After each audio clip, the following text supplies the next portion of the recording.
16-летняя девушка из Краснодара в свой день рождения осталась без пальца. Это очередной несчастный случай в копилке квестов. Только за прошлый год правоохранители возбудили 30 уголовных дел и выявили 9 тысяч нарушений в деятельности игр для взрослых, в том числе и в Казани.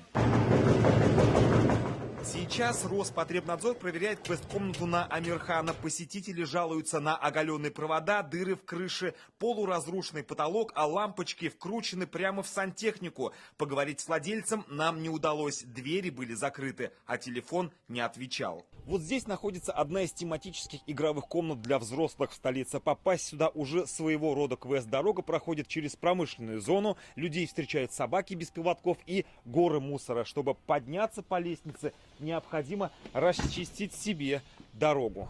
Трагический случай, который произошел в прошлом году в Махачкале, показал: стандарты для квест-комнат остро необходимы. Здесь две девушки сгорели заживо. Возможности выбраться из полыхающей комнаты у них просто не было. Основные нарушения квест-комнат — отсутствие звукоизоляции и систем пожарной безопасности. В прошлом году по этой причине закрыли сразу 3 игровые комнаты в Казани.